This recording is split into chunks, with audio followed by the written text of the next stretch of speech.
चेतन office से आकर सीधे चुपचाप अपने बेड पर लेट जाता है। तभी उसकी पत्नी आती है और कहती है कि क्या हुआ, आप बहुत ही परेशान लग रहे हैं। आज आपने ना तो कपड़े चेंज किए हैं और ना ही खाना खाने के लिए बोला है। तभी चेतन कहता है अपनी पत्नी से, सच में आज मैं बहुत ही परेशान हूँ। मुझे कुछ भी अच्छा नहीं लग रहा है, क्योंकि जो मंज़र मैं अभी देख कर आया हूँ वह मेरे दिमाग से हट ही नहीं रहा है। क्या लोग ऐसे भी होते हैं? क्या लोग ऐसा भी कर सकते हैं? ऐसा क्या हो गया जो आप इतना परेशान हो रहे हैं? मैं तुम्हें पूरी बात बताता हूँ। आज 5:30 बजे ऑफिस ख़त्म होने के बाद मैं सीधा घर ही आ रहा था कि तभी मेरे दोस्त का फ़ोन आया। वह कहने लगा, उसने कहा मुझे कुछ शॉपिंग करनी है, तुम वहीं पर रुको, मैं आ रहा हूँ और हम दोनों साथ में ही शॉपिंग करेंगे। मुझे कुछ सामान लेना है जिसमें मुझे तुम्हारी राय चाहिए। इसलिए मैं वहाँ बड़ा पाव की दुकान पर रुक गया और मैं बैठा ही था कि एक 70-75 साल का बुजुर्ग आदमी, आंखों पर मोटे काले चश्मे, मैली धोती और कुर्ता पहने मेरे पास आया। क्योंकि मैं लोहे के एंगल्स पर 3-4 फुट ऊंचाई पर बैठा था, उसने मेरे घुटनों को छुआ और बोला, बेटा एक बड़ा पाव खरीद कर दे दोगे तो बहुत ही अच्छा होगा, बहुत ज़्यादा भूख लगी है। मैंने जब उस बूढ़े आदमी की तरफ देखा तो मुझे रोज़ाना दिख रहे भिखारियों में से एक वह नहीं लग रहा था। उन्हें देखकर ऐसा नहीं लग रहा था कि वह हर दिन भीख मांगते होंगे। ऐसे अचानक किसी बुजुर्ग ने मेरे पैरों को हाथ लगाया तो मुझे बहुत ही अजीब महसूस हुआ। मैं तुरंत एंगल से कूदकर नीचे खड़ा हो गया। मैंने अपने जेब में हाथ डाला और 50 रुपये निकालकर उस बुजुर्ग को देते हुए कहा, अंकल आपको भूख लगी है तो यह लीजिए, 50 रुपये का खाना खा लीजिए। तो उसने मुझसे कहा कि मुझे बस एक बड़ा पाव लाकर दे दो, इतना ही काफ़ी है मेरे लिए। मैंने भी कहा ठीक है, मैं लाकर देता हूँ और मैं बड़ा पाव खरीद कर लाया और बुजुर्ग को खाने के लिए दिया। बुजुर्ग नीचे बैठकर बड़ा पाव खाने लगे। मेरी तरफ देखकर वह बोले, ऊपर बैठे हो गिर जाओगे, यहाँ बैठो मेरे पास, कोई साथ बैठेगा तो मुझसे भी 2 निवाले अच्छे से खाए जाएंगे। मैं उनका कहना नहीं टाल पाया और उनके साथ ही बैठ गया। फिर मैंने ऐसे ही उनसे सवाल करना शुरू किया, आप कहाँ से आए हैं, कहाँ जाएंगे, किससे मिलने आए हैं? तो उन्होंने कहा, मैं नागपुर से आया हूँ, एक छोटे से गांव में रहता हूँ। यहाँ मुंबई में मेरा तुम्हारे जितनी उम्र का एक बेटा है, एक बड़ी कंपनी में इंजीनियर है, उससे मिलने आया हूँ। 2 साल पहले उसकी शादी हुई थी, लव मैरिज। बहू पढ़ी लिखी थी, नए विचारों वाली थी।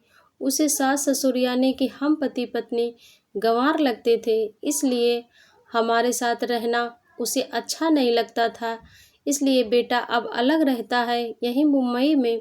2 साल से परसों इस मोबाइल पर उसका फ़ोन आया था। उसने कहा कि मुझे अमेरिका में नौकरी मिल गई है और मैं अपने बीवी के साथ अमेरिका जा रहा हूँ 10 सालों के लिए।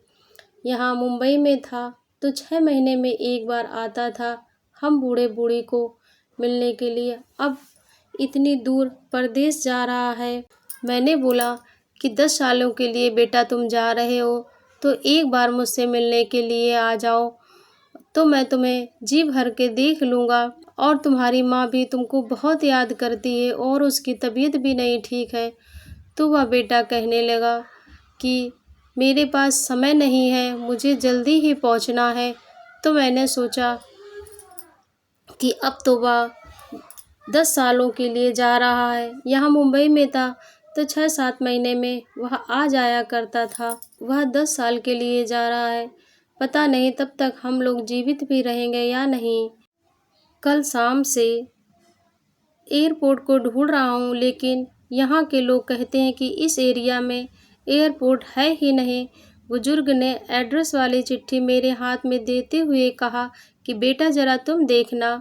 उनकी बात सुनकर मैंने कहा कि लोग सच कह रहे हैं, एयरपोर्ट यहाँ नहीं है, यह तो सांता कुंज में है।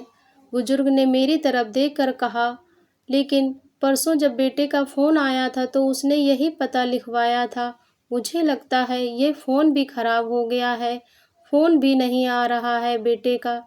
मैंने बताया था कि उसको मैं उससे मिलने आ रहा हूँ मुंबई। कहते हुए बुजुर्ग ने मोबाइल मुझे देखने के लिए दिया। मैंने कहा कि आप ही अपने बेटे को फ़ोन लगाकर देख लेते, तो वह बुजुर्ग कहने लगे कि बेटा मुझे फ़ोन लगाना नहीं आता है, मैं तो सिर्फ़ फ़ोन किसी का आता है तो उठा लेता हूँ, इससे ज़्यादा मुझे इसमें कुछ भी नहीं आता है। मैंने फ़ोन देखा, मैंने रिसीव कॉल चेक किया, तो उसमें जो सबसे पहले नंबर पड़ा था, मैंने उस पर कॉल किया, तो उधर से फ़ोन कट गया। मैंने दोबारा ट्राई किया, तो भी फ़ोन कट गया। फिर मैंने एड्रेस की चिट्ठी खोलकर देखी, उसमें जहाँ हम बैठे थे वहीं का एड्रेस था, यानी कि जानबूझकर गलत एड्रेस दिया गया था। मैं समझ चुका था कि गलत पता देकर लड़का अपने माँ-बाप को टाल रहा था और वह अब उनको फ़ोन भी नहीं उठा रहा है। मुझे ये मालूम चुका था कि वह जिस प्लेन में सवार हो चुका था, वह प्लेन कभी भी अपने माँ-बाप की दिशा में उड़ने वाला नहीं है। तब तक मेरा दोस्त वहाँ आ गया और बोला, चलो शॉपिंग करने। मैंने उससे 2 मिनट रुकने के लिए कहा और मैं बुजुर्ग की तरफ देखकर सोच में पड़ गया। समझ नहीं पा रहा था कि अपने बेटे के तरफ से हुई धोखेबाजी को ये बुजुर्ग समझ भी पाएंगे या नहीं, या फिर खुद का बच्चा उनके साथ ऐसा व्यवहार कर सकता है, वह यह स्वीकार नहीं कर पा रहे हैं। मैंने बुजुर्ग से बोला, अब तो आप का बेटा जिस प्लेन में बैठा है वह उड़ चुका होगा। मुझे नहीं लगता है कि वह अब आपकी उससे मुलाकात हो पाएगी, इसलिए अच्छा यही होगा कि आप वापस अपने घर लौट जाएं और आंटी भी आपका इंतज़ार कर रही होंगी।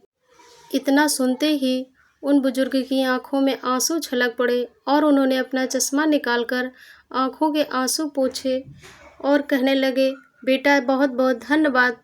तब तक वहाँ मेरा दोस्त भी आ चुका था और वह कहने लगा कि चलो शॉपिंग करने चलते हैं। मैंने उससे बोला 2 मिनट रुको। वह भी खड़ा हो गया। मैं बहुत देर से उनके हाथों में एक डब्बा देख रहा था। तभी मैंने उनसे पूछा कि आपके हाथों में ये डब्बा कैसा है? उन्होंने कहा, बेटा यह मोतीचूर के लड्डू हैं जो उनकी माँ ने बनाकर अपने बेटे के लिए दिए थे। मैं उनको अपने साथ लेकर आया था।